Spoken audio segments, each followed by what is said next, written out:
Shavua Tov, Mazal Tov, mes chers amis, j'espère que vous allez bien, que vous avez passé un bon Shabbat, que vous vous êtes reposés tant sur le plan physique que sur le plan spirituel, que vous vous êtes ressourcés pour attaquer Be'ezat Hashem cette semaine dans les meilleures conditions possibles.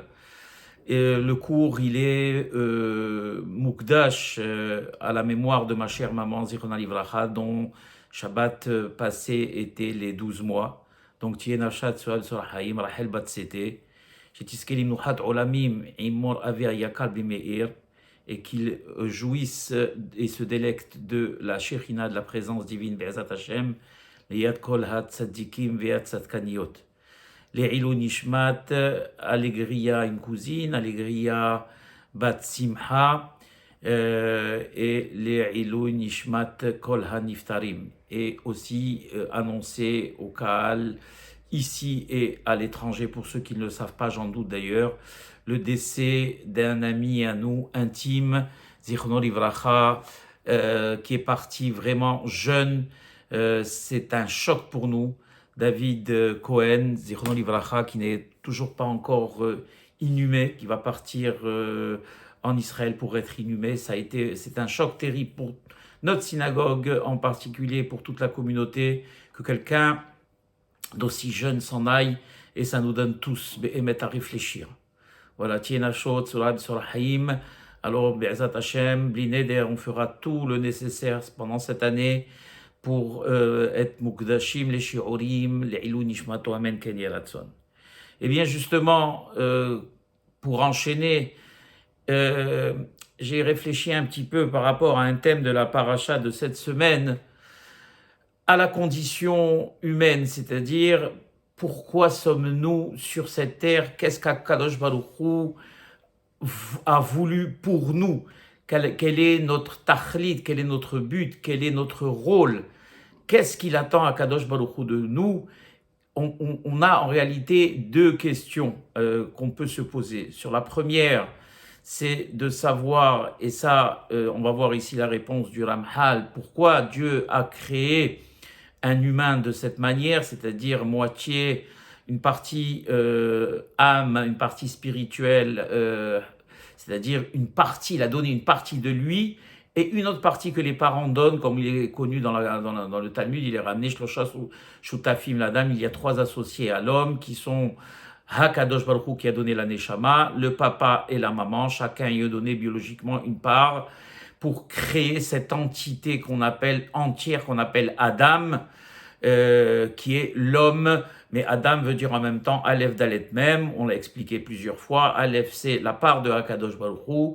Dalet Mem, c'est Dam, qui veut dire en même temps sang, donc la partie charnelle, qui elle revient aux parents. En même temps, Dam, valeur numérique 44, Av, valeur numérique 3, M, valeur numérique 41, c'est-à-dire donc l'association de Av et M va donner le Dam, et la partie que Hakadosh Baruch Hu a insufflée en chacun d'entre nous, qui est, comme ils disent les Hachalim, Helek Eloa Mima'al, c'est-à-dire la Neshama. Et vivre avec cet antagonisme permanent, c'est-à-dire cette bataille qu'il y a entre la matière et le spirituel, le côté spirituel qui n'a qu'un seul tachlit, faire la volonté du Créateur, et bien sûr le côté matériel, qui est lui qui recherche son bien-être, ses ta'avot, ses plaisirs, son contentement à lui-même. Et le challenge, c'est justement de faire en sorte, comme l'a expliqué le Orahaim HaKadosh, qui tikne Eved Ivri, c'est de faire en sorte que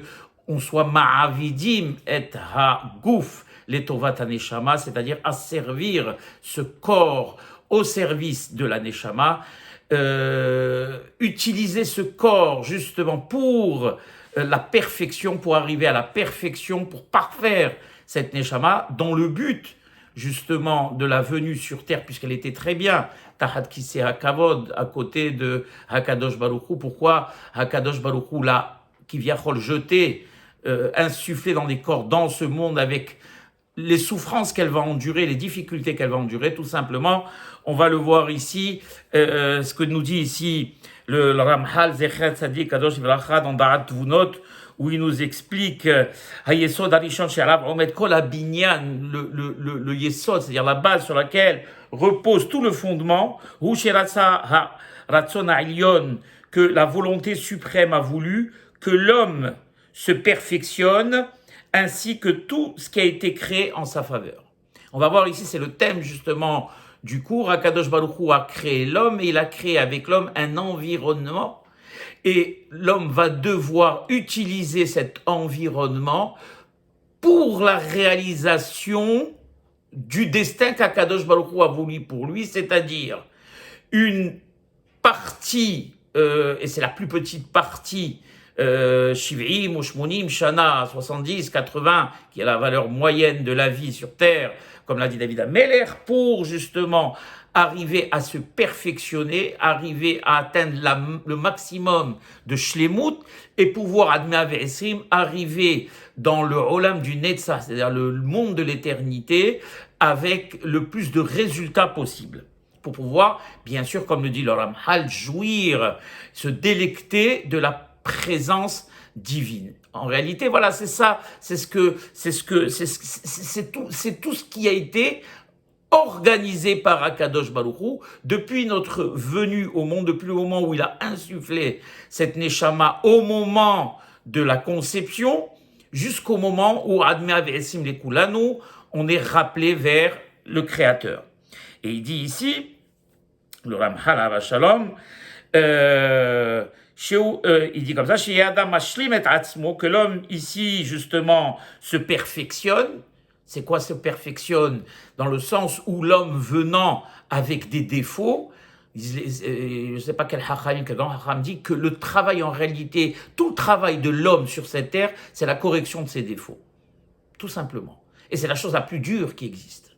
C'est-à-dire travailler sur sa personne pour analyser et corriger ses défauts pour pouvoir arriver au maximum de perfection possible. Voilà. La perfection étant bien évidemment relative au potentiel de chacun. Et quand on parle de perfection, bien sûr, on peut tendre à être parfait comme ils disent les Haraim Mata Yagiu Maasai, les Maasai Avotenu Akdoshim. Quand est-ce que mes actes pourront égaler ceux de nos patriarches? En réalité, on ne nous demande pas de devenir Abraham Avinu parce que ça ne sera jamais possible, mais quand on doit viser, eh bien on doit viser haut, c'est-à-dire tendre à vouloir imiter Abraham, Isaac, Yaakov et nos tzadikim pour justement donner le maximum de nous-mêmes et arriver au maximum de perfection. C'est tout ce qu'a voulu Hakadosh Baruch Hu pour nous. Et c'est pour cela qu'il a créé cet environnement qui est fait en même temps d'une partie spirituelle qui est l'âme, la partie matérielle qui est le corps et tout ce qui va autour, tout ce que Dieu a créé autour, c'est-à-dire, comme on le voit pendant la création, les animaux, la nature, les plantes, l'eau et tous les éléments qui vont nous permettre en réalité de nous réaliser. Parce qu'il faut bien comprendre une chose, il n'y a qu'un seul but pour lequel nous avons été créés, c'est la Torah. C'est l'étude de la Torah. Beaucoup de personnes pensent que la Torah, l'étude de la Torah, l'étude journalière de la Torah, vient suppléer les heures qu'on doit consacrer au contentement de notre partie physique. Le travail, manger, dormir, s'amuser, etc., etc. Or, en réalité, c'est tout à fait le contraire. C'est justement parce que le seul but de notre venue sur cette terre est l'étude de la Torah, qu'Akadosh Baruch Hu a fait en sorte que cet environnement dont j'ai parlé il y a une minute soit justement l'outil qui va nous permettre d'étudier cette Torah, et non le contraire.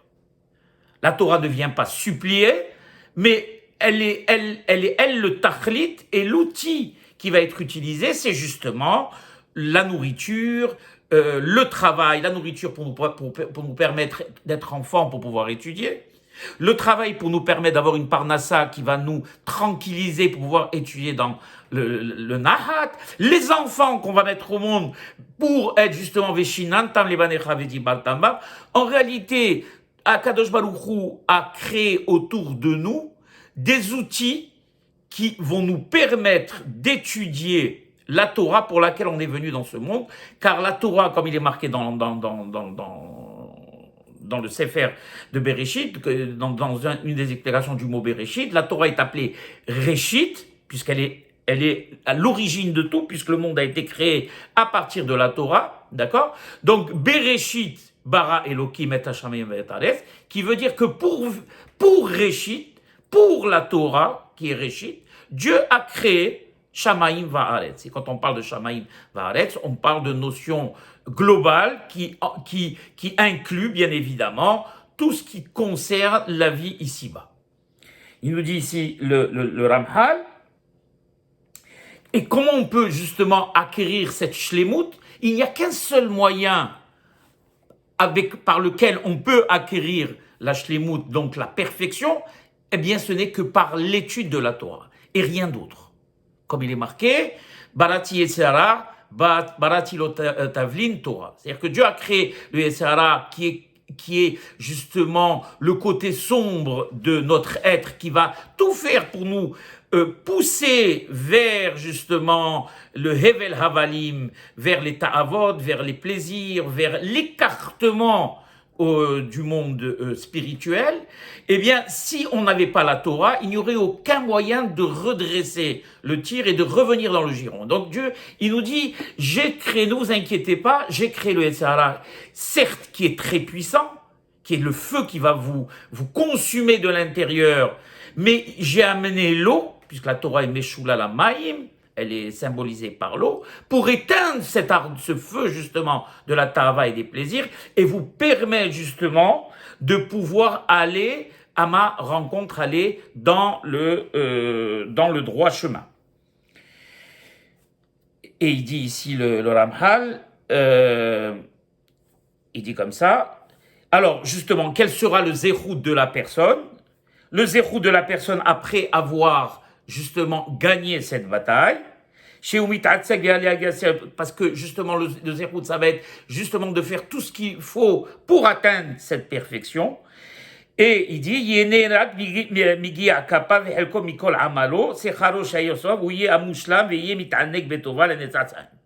donc le sachar qui est immense en réalité, qui est disproportionné par rapport à tout ce qu'on peut connaître dans ce monde, est celui d'un travail certes très difficile, puisqu'il va commencer à l'âge de la bar mitzvah et se terminer à Admea Ve'esrim, eh bien ça va être justement d'avoir atteint le maximum de perfection pour nous permettre, une fois arrivé, de pouvoir jouir justement de cette présence divine. Et il faut bien comprendre philosophiquement ce que ça veut dire. C'est-à-dire que il faut bien comprendre ce que ça veut dire de manière profonde. En réalité, moins on se perfectionnera et moins on pourra jouir de la présence divine. Ça veut dire quoi? Ce n'est pas qu'on sera puni parce que justement on ne sera pas perfectionné. C'est parce que la perfection seule nous permet d'avoir les outils nécessaires pour pouvoir apprécier cette jouissance. C'est comme, je donne un exemple, quelqu'un qui n'a jamais écouté de musique de sa vie, qui n'a aucune notion de musique, et qu'on lance, qu'on fait rentrer dans une salle où il y a un concert qui est donné par un des plus grands orchestres philharmoniques, je sais pas moi, d'un pays, et on joue une symphonie de Beethoven. Pour lui, les sons se ressemblent, pour lui, les sons sont égaux, et il pourrait écouter n'importe quelle autre musique, ça serait exactement la même chose. À côté de lui, il y aurait un mélomane qui a passé son temps à écouter de la musique classique, à différencier un compositeur d'un autre, qui connaît le solfège, qui connaît, qui sait ce que la musique représente, qui en réalité la musique c'est pour lui c'est toute sa vie, et en même temps il y a un opéra, il y a du crescendo, il y a la musique suit justement une histoire. La personne qui est à côté, qui n'a aucune notion, pour elle c'est exactement la même chose, elle comprend rien de tout ça. Eh bien, pour ramener à ce qui nous concerne à nous, le travail qu'on va fournir, cette shlemut, sont justement les outils qui vont nous permettre d'apprécier. Autrement, on sera comme cette personne qui n'a jamais eu de notion de musique et qui, pour lui, n'appréciera pas et ne jouira pas justement de cette présence divine, cette Shekhinah, et pour lui, ça sera plutôt, que Dieu en préserve, plus un ennui qu'une jouissance. Et donc, c'est ce travail qu'on va fournir qui sera, comme il dit ici le Ramchal, notre plus grand salaire. Et bien sûr, c'est un salaire qui sera, bien évidemment, éternel. il dit ici, cette recherche présente plusieurs facettes et il va donner encore une autre explication, mais je ne vais pas rentrer dans le détail parce que ça serait compliqué et on n'a pas trop le temps. Donc, pour résumer ce que nous dit ici le Ramchal, qui est le préambule justement à ce que le cours, au cours d'aujourd'hui, Dieu a créé l'homme et tout un environnement justement pour permettre à cet homme de travailler sur lui, de se parfaire, de parfaire, pardon, de corriger ses défauts, et ainsi d'utiliser tout ce que Dieu a créé pour lui à des fins d'élévation. Comme il dit le Ramchal, je crois dans Messilat Yesharim, que la matière n'a été créée que dans le but de s'élever par l'homme. Quand l'homme, justement, utilise cette matière à des fins nobles, qui est celle du service divin, eh bien, cette matière qui est normalement, comment dirais-je, inerte et qui est normalement antagoniste à tout cela, elle-même va s'élever en même temps que cet homme. Et on va voir les exemples qu'ici, le Hacham nous ramène. Pour commencer, combien nous avons? 16 minutes déjà. Pour commencer, on va prendre un passouk où il est marqué dans la paracha la chose suivante. Vetahat araglav ki ma'ase livnat asapir uchesem hat shamayim la tohar.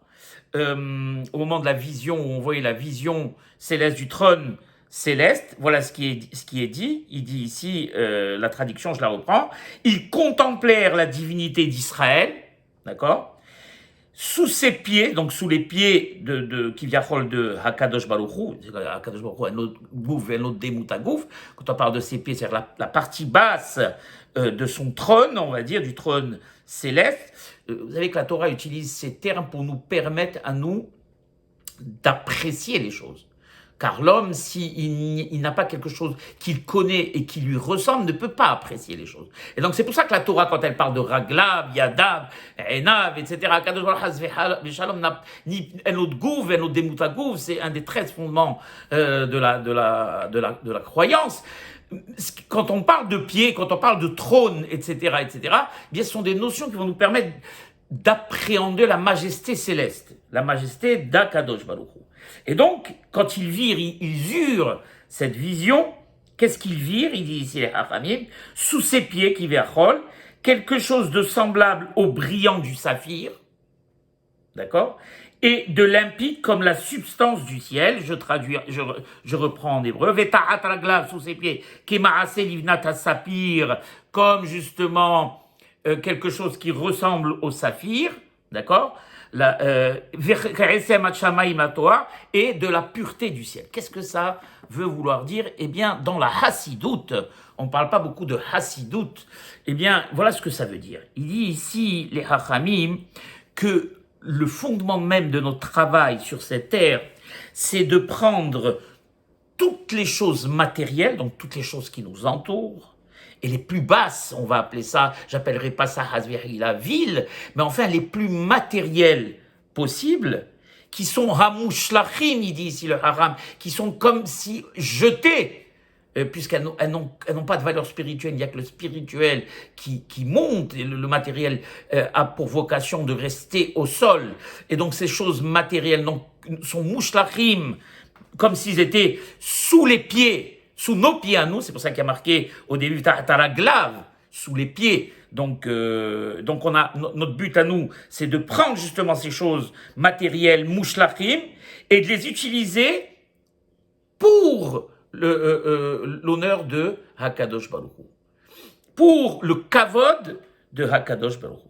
Et grâce à cela, eh bien, d'élever et de sanctifier ces choses-là, jusqu'à que ces choses qui sont en réalité sans lumière, puisque quand on parle de lumière ici, on parle de lumière spirituelle, la matière est normalement sans lumière, mais quand on va prendre ces choses-là et qu'on va les sanctifier, on va en donner des exemples, vous allez comprendre, ça sera plus concret, eh bien on va Kivyachol rendre ces choses-là, les élever, et il va y avoir donc une lumière, la lumière spirituelle qui va les pénétrer, et elles vont se remplir, comme il explique ici, comme ces fameuses pierres de saphir qui ornent le trône céleste. et ils seront limpides comme la limpidité du ciel. En réalité, ça veut dire quoi? C'est-à-dire qu'Akadosh Baruch Hu, il attend de nous, justement, on va dire, la partie la plus pure qui puisse exister et auquel on doit tendre, c'est quoi? C'est le trône céleste. Et le trône céleste est orné par ces pierres magnifiques qui sont les saphirs.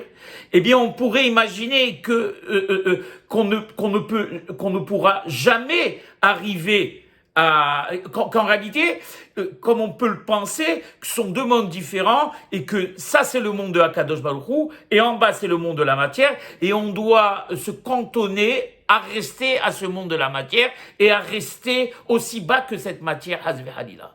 Or là, la Torah vient nous expliquer qu'au contraire, la raison pour laquelle on est venu sur cette terre, et justement on aurait pu rester dans le Olam des Neshamot, pourquoi est-ce qu'on est descendu sur cette terre, pourquoi est-ce que cette Neshama, elle prend le risque alors qu'elle était à côté de Kisei HaKavod et elle aurait jamais fauté à côté du Kisei HaKavod. Pourquoi est-ce qu'elle prend pourquoi Kivyachol, cette Neshama prend le risque de descendre dans un corps et de pouvoir avoir un destin catastrophique qui peut la conduire aux affres de l'enfer, si la personne qui la contient ne va pas dans le chemin de Hakadosh Baruch Hu. Malgré tout, eh bien, ils disent les Hachamim, c'est ce que Dieu a voulu, justement, pour nous, et il a voulu qu'on utilise, justement, tous ces moyens pour tendre vers le trône céleste, pour qu'il y ait cette jonction qui viachol vers le trône céleste. Et on va comprendre, je vais vous donner un exemple, vous allez comprendre. Si on pose la question à n'importe quel juif, qu'il soit croyant, pas croyant, qu'il aille à la synagogue ou qu'il n'aille pas à la synagogue, et on lui dise, quelle est pour toi, à tes yeux, la chose la plus sacrée dans le culte juif, et la plupart répondront un Sefer Torah. Et on sait qu'un Sefer Torah, pour les croyants, c'est ce que ça représente. Pour les non-croyants, ça représente aussi beaucoup.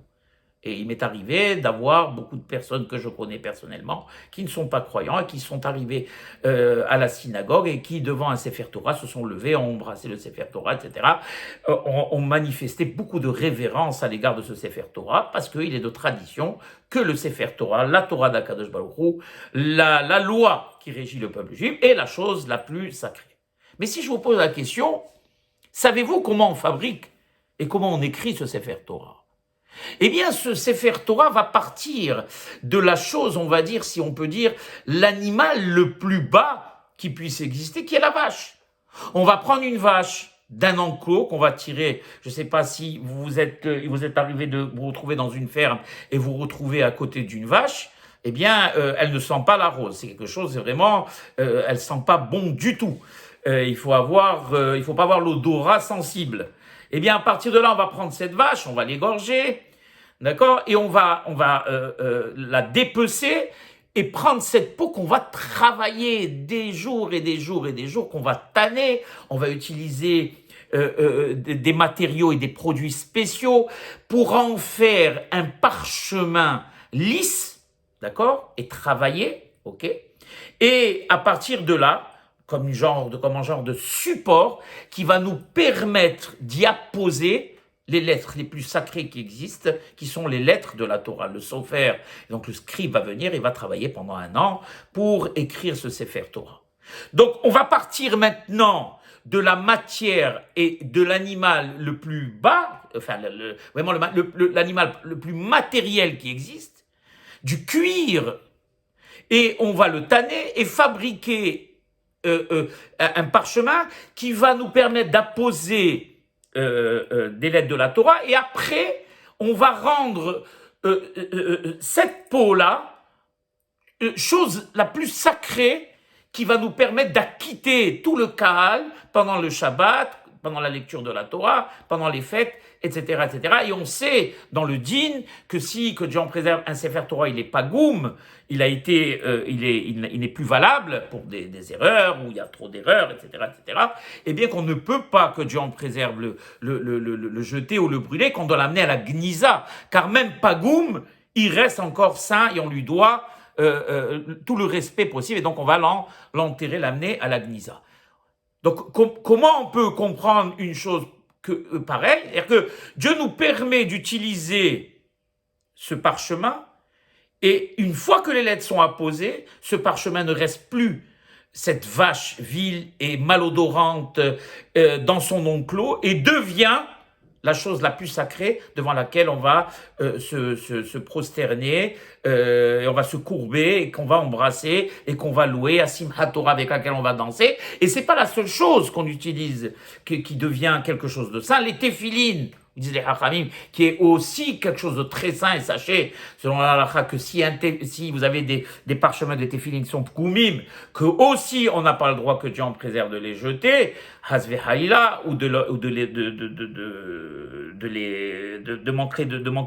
montrer de l'irrespect, hasve haïla, mais aussi les amener à la gnisa. On a aussi les mezuzot qui nous permettent de garder la maison contre toutes les affluences néfastes extérieures. Donc aussi, vous avez vu, vous voyez un petit peu que la matière a servi comment dirais-je, au but le plus sain, qui est la création du Sefer Torah. C'est extraordinaire quand on y pense. C'est extraordinaire. On a encore plein d'autres exemples. Le vin, par exemple, le raisin qu'on va écraser avec nos pieds dans les pressoirs. On le faisait à l'époque.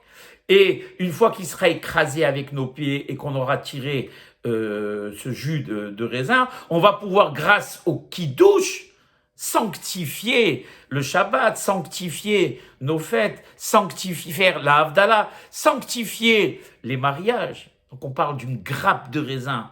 Pour les peuples de la terre, c'est une simple grappe de raisin. Pour nous, ça devient le liquide saint sur lequel les Hachamim ont institué qu'on sanctifie le Shabbat, qu'on sanctifie les fêtes, etc., et qu'on sanctifie les occasions les plus importantes de notre vie. On a, par exemple, vient à la tête, la souka, qui est composée, dans la Gemara c'est ramené, de détritus même végétaux qu'on mettra sur le toit, de planches de bois qu'on pourra utiliser ou de branches de palmiers qu'on pourra utiliser. On va utiliser des palmiers, on va dire, pour faire une cabane, si on, entre guillemets, dans laquelle on va accueillir les Shiva Uspezin, donc les 7 invités les plus importants, qui sont Abraham, Isaac, Yaakov, Moshe et Aaron, Yosef et David HaMelech, alav shalom. Eh bien, ils vont venir on va rendre cette soukha tellement sainte qu'on n'aura pas le droit de faire certaines choses. Comme par exemple, y rentrer cuisiner à l'intérieur, ou y rentrer etc. On va pas rentrer dans les lois de la soukha. On devra du respect à cette soukha, ne pas jouer aux cartes à l'intérieur d'une soukha, etc., etc. À partir de quoi? À partir de simples branchages. Cette soukha, bien évidemment, en dehors des jours de Sukkot, des 7 jours de Sukkot, ça serait qu'une simple cabane. Pendant la fête de Sukkot, ces simples branchages vont élever cette simple cabane au rang d'une maison, d'un palais qui va accueillir les convives, les gens de la famille, et surtout les Shiva ou Shpezin. Et il dit ici le Haram, que j'ai pas tous les exemples dans la tête, mais il y en a des centaines, que toutes justement ces choses qu'Akadosh Baruch Hu a créées pour nous dans cette nature, quand on va se servir d'eux à des fins, non pas hasve haïla profanes, mais à des fins, quand on se servira de ces choses à des fins profanes, eh bien ça restera profane. D'accord? Et ça ne sera pas dans le but qu'Akadosh Baruch Hu a voulu. Il faut bien comprendre que quand les Hachamim nous disent que quand on doit manger, on mange vous allez me dire que manger, ça fait partie comment dirais-je, d'une obligation. C'est même pas un luxe. Oui, mais les Hachamim nous expliquent que même dans cette obligation, puisque Dieu a voulu que l'homme ait besoin, c'est ce que j'ai dit en début de cours, que puisque l'homme est plein de manquements, qu'on puisse combler ces manquements par la nourriture, un homme ne peut pas rester sans manger, mais même malgré tout, ou même boire, on nous a institué justement des prières avant chaque chose et après chaque chose, justement pour que même la nourriture qui est aussi quelque chose de matériel, on puisse l'élever au rang du spirituel et ne pas gâcher, hasve halila, cette matérialité, comme disait les Hachamim, bien manger pour être en forme, pour servir à Kadosh Baruch Hu. Utiliser le sommeil, qui est quelque chose de matériel aussi, pour se lever en forme et aller servir et bondir, comme il dit Maran dans Shulchan Aruch, comme un lion le matin au service de Hakadosh Baruch Hu. Il n'y a rien dans ce monde qu'Hakadosh Baruch Hu ait créé qu'on ne puisse justement élever au rang le plus saint possible. Et notre but, alors bien sûr, les tzadikim, Elyonim, comme le Baba Saleh, comme tous ces tzadikim Kdoshim, eux, ils sont arrivés au maximum de l'élévation, ils ont élevé au maximum toute cette matérialité. Eh bien, nous, on a aussi notre travail à faire à notre niveau, et justement, le fait qu'on en parle et qu'on donne un but, eh bien, nous permet de comprendre ce qu'il nous reste à faire. Et il dit mieux qu'on peut arriver à élever la chose la plus insignifiante au niveau de la nature, au Kodesh Kodashim, c'est-à-dire au sein des saints. Et il dit ici que l'action justement de prendre quelque chose d'inerte, de matériel, et de le transformer, d'élever, provoque Kivyachol une joie énorme dans le ciel, et en retour renvoie une influence divine importante en Berachot sur le monde. Pourquoi? Parce qu'ils disent les Hachamim que le Ikar, donc le principal de la volonté divine, c'est qu'on lui fasse, ça c'est une très belle phrase, qu'on lui fasse une maison ici-bas. Hakadosh Baruch Hu, comme il est marqué qu'au moment où Hakadosh Baruch Hu il a créé le monde, Nit'ava, il a désiré avoir une maison, une demeure dans les Tahtonim, dont ici-bas, comme il a bien sûr dans les cieux. C'est quelque chose d'extraordinairement, c'est un challenge pour nous d'accueillir Hakadosh Baruch Hu. Pas quel Hassid, une personne avait posé la question à un Hassid, lui avait dit, peux-tu me dire où se trouve Hakadosh Baruch Hu? Alors, il lui a répondu, le Hassid, il lui a dit, partout où on le laissera et on le laissera rentrer. Hakadosh Baruch Hu, il est partout où on le laissera rentrer. Et pour qu'Hakadosh Baruch Hu, Melech Malchei HaMelachim, le Makor de toute la Kedusha, veuille résider ici-bas, eh bien, il faut bien évidemment lui préparer un environnement l'environnement le plus sain possible. Comme marqué, d'ailleurs, c'est tout le sujet, je crois, de la paracha de la semaine prochaine. Et il ve'asu li mikdash ve'shachanti betocham, et ils me feront un temple et je résiderai parmi eux. Alors que normalement il aurait dit ve'shachanti betocho, altikre betocho et la betocham, mashma mikan, qu'en réalité Dieu ce qu'il voulait c'est que nous-mêmes soyons le propre temple d'Akadosh Baruch Hu. Et pour être le temple d'Akadosh Baruch Hu, croyez-moi, il y a beaucoup de travail à faire sur nous. D'accord, expulser déjà toute cette impureté pour permettre à Akadosh Baruch Hu, comme il le faisait chez tous les tzadikim, les Tanaïm Kedoshim, les Amoraïm, les Hasidim, etc., où ils résidaient en permanence à l'intérieur d'eux. Donc, la joie qui vient, si on peut dire, encore une fois, utiliser une notion humaine d'Akadosh Baruch Hu, c'est justement quand on arrive à transformer cette matière et à l'élever au rang de Kodesh HaKodashim. Et il dit une chose extrêmement importante.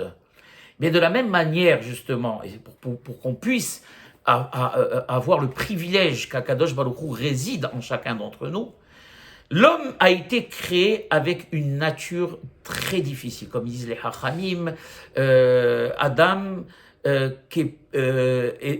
Adam, Ke'ayar Pere Yulad. Ça veut dire que l'homme, je crois que c'est Shlomo HaMelech qui dit ça, que l'homme est né avec la nature d'un anon sauvage. D'accord? Alors, à partir du moment, d'ailleurs, c'est pour ça qui Yetzer leva Adam Ra' mine'urav. C'est-à-dire que l'homme est né en premier avec le Yetzer Ra'. Le Yetzer Ra' vient après, au moment de la bar mitzvah, mais le Yetzer Ra', il a déjà 13 ans d'avance, hein, croyez-moi. Et donc, l'homme naît avec, au départ, justement, c'est tout le challenge. C'est ces manquements dont j'ai parlé au début, dont le Ramchal nous parle, c'est-à-dire qui sont les Hesronot de l'homme. Il est né avec une nature terrible, pleine de défauts. Et l'homme, s'il ne corrige pas ces défauts qu'Akadosh Baruch Hu a mis en lui, qui vient dans la nature au moment de sa création, eh bien, il pourra arriver, comme il dit, et c'est un travail sur soi qui est extrêmement difficile. Il est tellement difficile qu'on va le comparer même à cette vache, qui est Votrem, qu'on a dépecé, qu'on a tanné, qu'on a travaillé. Le parchemin n'est pas devenu tout de suite parchemin, la peau a été travaillée pendant des jours et des jours. C'est un travail d'artisan minutieux avec des produits. Et au bout d'un certain temps, quand on a usé de l'huile de coude et qu'on a sué, on a rendu cette peau vile et malodorante parchemin sur lequel on va apposer les lettres de la Torah. Et bien c'est exactement la même chose au niveau de la nature humaine. Ce travail qui va être un travail d'une vie, un travail de tous les jours, dans lequel on va travailler nos défauts inhérents à la naissance pour pouvoir nous transformer et arriver au plus de qualité possible, justement, et là c'est adoucir cette nature rugueuse que Kadosh Baruch Hu a insufflé en nous, et cette nature difficile et sauvage, et bien sûr purifier nos traits de caractère, nos défauts, jusqu'à qu'on arrive à devenir Adam. Comme j'expliquais en début de cours, ce fameux Adam, qui est ce Aleph d'un côté et ce Dam de l'autre, mais le but étant que le Aleph prenne le pas et asservisse le Dam, qui est la partie charnelle de la personne. Et la personne arrivera à atteindre, et on l'a vu, Rabotai, on l'a vu, avec quand on voit tous ces tzadikim kdoshim dont on parle à longueur de journée, ces hassidim, etc., quand vous les prenez, vous les touchez, vous les palpez, ce sont des êtres de chair et de sang, au même titre que nous. D'accord? Je ne sais pas ce qu'il m'avait dit la dernière fois, ou je sais pas, j'avais écouté un hassid qui nous avait dit que certaines personnes étaient en classe avec le Baba Salé. Ah, mais tu sais, moi, le Baba Salé, j'étais en classe avec lui.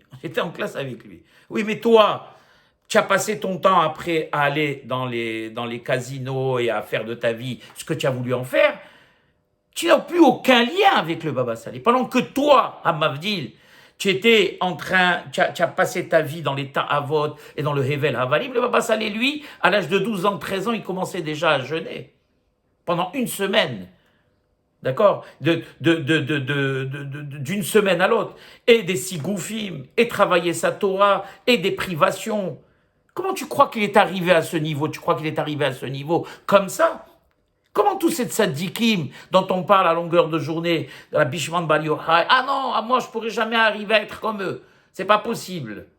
Mais ce ne sont pas des anges, justement. C'est là tout leur mérite. Ce sont des êtres de chair et de sang. Nous, on n'est pas nés du Saint-Esprit. On est, Rabbi Shimon Bar Yochai, Hammavdil Evadalot, est né d'un papa et d'une maman, au même titre que le Baba Salé est né d'un papa et d'une maman, en même temps que le Rav Kadouri est né d'un papa et d'une maman, en même temps que tous les Tanaïm, Akdoshim, les Amoraïm, les Savoraïm, les Rishonim, les Aharonim, ils sont tous nés que Rashi, il est né d'un papa et d'une maman, que le Ramchal, il est né d'un papa et d'une maman. Et pourtant, ils se sont élevés au rang d'anges, mais parce qu'ils ont travaillé à la bataille. Ils ont travaillé toute leur vie. Ils se sont sacrifiés toute leur vie. Ils se sont privés de nourriture. Ils ont passé des nuits entières sans dormir en étudiant la Torah. Ils ont travaillé sur leur midot. Parce que eux aussi, comme n'importe quel être humain, ils ont leurs propres défauts. Et ils ont travaillé sur leur midot pour arriver à devenir ce qu'ils sont arrivés. Alors c'est possible que tu aies été en classe avec lui. Mais depuis combien de centaines de milliers de kilomètres vous séparent? Lui est arrivé à être la personne la plus aimée du peuple d'Israël et un des plus grands saints du peuple d'Israël. Et toi, tu as terminé ta vie à Macao. Voilà la différence, où elle se situe. Et il dit ici, Eliyahu Hanavi Zachor Letov, qu'on a justement cette possibilité de s'élever. Et si Eliyahu Hanavi lui-même témoigne et il dit, Merid ani alay, je témoigne, il dit Eliyahu Hanavi, et je prends pour témoin les cieux et la terre. Ben Israël ben Ovdei Kochavim. C'est-à-dire que ça ne dépend pas seulement, c'est pas quelque chose qui dépend, qui concerne seulement le peuple d'Israël. Ça concerne aussi toutes les nations du monde. Ben Ish ben Isha.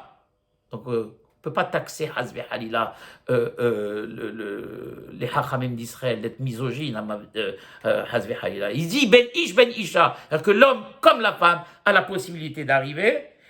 Et qu'est-ce qu'il dit? Ben Eved ou Ben Shifra. Servant et servante.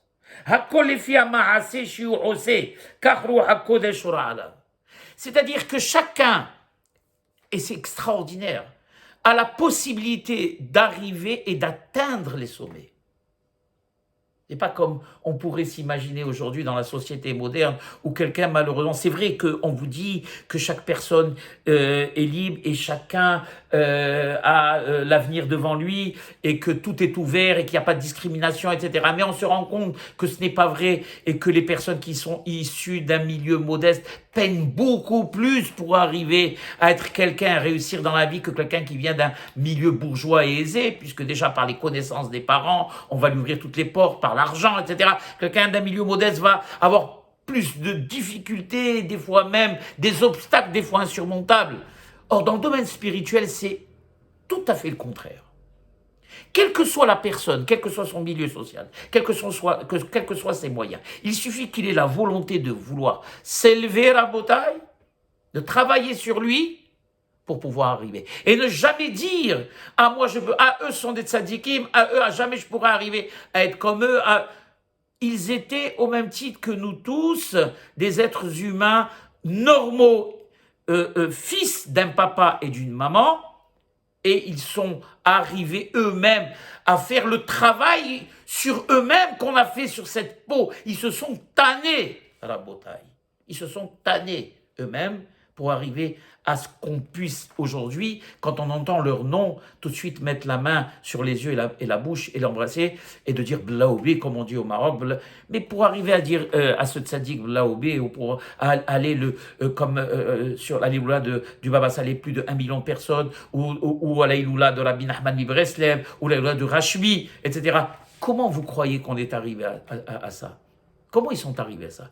Mais par leurs propres moyens, la bataille. Et pour conclure, je vais vous donner un exemple qui m'est venu. Et bien sûr, la plupart des gens, avant d'arriver à cet exemple, comme il dit ici le Hacham, eh bien, ils deviennent paresseux. Quand il s'agit d'acquérir le matériel, alors il n'y a pas de limite. On va même à l'excès acquérir le matériel, les ta'avot, les plaisirs. Eh bien, la Torah nous a jamais interdit de jouir de la vie. On n'est pas ici, comment dirais-je, des masochistes qui devront se flageller, Hazbe Halila. Au contraire, c'est tout à fait le contraire. Car Rachamim nous demande de jouir de cette vie et des éléments qu'Akadosh Baruch Hu a créés pour nous, mais avec mesure, avec la dose qu'il faut justement pour ne pas détériorer ces éléments. Et faire en sorte que tout ce que Dieu a créé, eh bien, ait été créé pour la raison ultime qui est celle de le servir. Or, si on utilise cette matérialité, comment dirais-je, à des fins excessives et qu'on devient des épicuriens, eh bien, alors on aura gâché toute la raison pour laquelle Dieu a créé ces éléments, justement. Et l'homme, quand il s'agit justement du domaine spirituel, eh bien, il va prendre ça avec parcimonie. Alors que dans le domaine spirituel, justement, on nous demande de consommer sans modération. À la différence du matériel, où on nous demande de consommer avec modération. Eh bien, consommons sans modération à la bataille. Nos études de Torah, notre service divin, essayons de faire le plus de hidour possible. Quand on fait une mitzvah, allez toujours chercher le maximum de perfection. Travaillons sur nous-mêmes pour être les meilleurs êtres possibles. Et d'ailleurs, qui mieux que Moshe Rabbeinu pour nous en donner l'exemple? m'est revenu justement un exemple tout de suite dans la tête. Dans la paracha de Shemot, il me semble, c'est dans la paracha de Shemot, il y a marqué au moment où Moshe Rabbeinu est obligé de se sauver en Égypte, d'Égypte, pardon, il était prince d'Égypte, vous le savez, Moshe. Eh bien, au moment où il a tué l'Égyptien, on l'a donné à Pharaon, et donc Pharaon, bien sûr, fou de rage, a voulu le tuer. Parce que celui qui tuait un Égyptien était passible d'être tué, peine de mort. Et donc il y a marqué, s'il me semble bien, Vayivrah Moshe me'im Paro, Vayelech Eretz Midian, Vayeshev ala Be'er. Et Moshe s'enfuit d'Égypte, de devant Paro. Il alla s'installer à Midian, la terre où il va rencontrer sa future femme et Yitro. Et il y a marqué, il s'assit sur le puits. Qu'est-ce que ça veut dire, il s'assit sur le puits? Alors, selon le pshat, c'est que Moshe est allé s'asseoir à côté d'un puits, d'accord? C'est là où il va rencontrer les 7 filles de Yitro, il va les sauver, c'est après, il va rentrer chez son futur beau-père, il va se marier, etc. Mais nous, la Torah n'a pas été donnée pour les imbéciles, hein, elle a été donnée pour les gens qui veulent réfléchir. Et on a quelque chose d'extraordinaire. Vayeshev ala Be'er, il s'assit sur le puits. Le Be'er, c'est quoi? Le puits, c'est qu'est-ce qu'il y a à l'intérieur d'un puits? Il y a de l'eau. Donc d'un côté, on a Vayivrah Moshe me'in Paro. Et Moshe s'enfuit de chez Pharaon. Et il alla s'asseoir sur le puits, sur l'eau. Ça veut dire quoi? Pharaon, on le sait, est le summum et la symbolique de toute l'impureté du monde. Avi avot hatum c'est Pharaon. Et la chose la plus sainte, Makor HaKdusha, la source de toute sainteté, c'est quoi? C'est la Torah qui est l'eau, qui est Meshula la Maïm. Donc Moshe a fait un saut incroyable. Il est passé du stade d'une maison dans laquelle elle a été élevée, au milieu des dieux égyptiens, au milieu de la maison de Pharaon, où il a été élevé comme un prince égyptien. Il s'est détaché de ce confort. Il s'est détaché de ses privilèges pour aller à la rencontre de ses frères au péril de sa vie, et il est allé de ce stade de l'impureté la plus totale au stade de la sainteté la plus totale, qui est celle de l'étude de la Torah, pour devenir et parler face à face à Akadosh Baruch Hu. D'ailleurs, ils disent les Hachamim, c'est une des raisons pour lesquelles Yitro s'est converti au judaïsme. Car nous savons que Yitro, comme il y a marqué, pour Yitro, qu'est-ce qui est Mashmo Hashama Uba, parce que Vaishma Yitro, Hoten Moshe, il a entendu, Rashi dit, qu'est-ce qu'il a entendu? Alors il dit, Rashi, je crois, Milhemet Amalek, Kriat Yamsouf, etc., etc. Pourquoi ces deux exemples? Eh bien, parce que Amalek, on sait que c'est le descendant de qui? De Élipaz. Et Élipaz, qui c'était le petit-fils de Yitzhak. Et il a étudié la Torah avec Yitzhak, son grand-père. Et pourtant, malheureusement, il n'a pas suivi le chemin de son grand-père et il a donné naissance à l'antithèse de Yudke Vavke. Tant que Amalek existera, eh bien, Kivyachol Shem HaKadosh Baruch Hu, il ne sera jamais Shalem. Donc lui, il a choisi le chemin contraire. Mais par contre, pour Kriyat Yamsou, qu'est-ce qu'on a? Hayam Ra'a Vayanos. Qu'est-ce qu'il a vu? Mara'ata Hayam, Arono Shel Yosef. Elle a vu le cercueil de Joseph. Pourquoi le cercueil de Joseph a provoqué que la mer s'ouvre en deux? Eh bien, justement, Vayanos, Lifne Hanas, ça veut dire quoi? C'est-à-dire que Joseph, qui avait la possibilité de succomber aux provocations et à l'attrait de cette très belle femme, la femme de Potiphar, a su, de manière surhumaine, alors qu'il était jeune et en pleine force de l'âge, se détacher de cette emprise et d'aller vers la Kedusha et de rester Kadosh. C'est de là où Yitro a vu qu'on avait la possibilité, parce que lui, il était désespéré, il a dit comment moi, qui est Kohen Midian, c'est-à-dire qui a fait toute la Avodah Zarah, qui est le chef de tous les hérétiques et qui a servi tous les dieux possibles, je peux rejoindre Moshe, qui lui est le saint des saints aujourd'hui. Eh bien, Vaïvrah Moshe. Il a vu que Moshe avait réussi le saut, un saut incroyable, qu'il était parti de l'impureté la plus totale, arrivé à la Kedusha la plus totale. Il s'est dit, alors, ça me donne espoir à moi aussi. Je peux quitter justement la condition que j'avais, qui était celle de prêtre au sein de Midian, pour devenir moi aussi, et avoir, c'est ce qui m'est arrivé, Bnei Banav, les petits-enfants, les descendants de Yitro, qui ont siégé au Sanhédrin, qui est le saint des saints, justement, puisqu'il était à côté du Mizbeya. Vous voyez, Rabotai, que nul est impossible pour qui que ce soit. Nous, Baruch Hashem, pour la plupart d'entre nous, on baigne depuis tout jeune dans ce milieu. Mais si on a autour de nous beaucoup de personnes qui vous diront, ah, pour moi c'est trop tard, ça y est, je peux plus revenir en arrière, ceci, cela, ça y est, c'est trop tard pour moi, je suis trop dans la avérote, trop dans les péchés, qu'est-ce que tu veux que je... Akadosh Baruch Hu, que Jean présent entend ça aussi, ne me pardonnera jamais. Hasve Halila, qui es-tu pour dire une chose pareille? Akadosh Baruch Hu mekabel kol hashavim. Si tu ne veux pas, c'est pas parce que tu as peur qu'Akadosh Baruch Hu ne te pardonne pas, mais c'est parce que ça ne t'intéresse pas de le faire.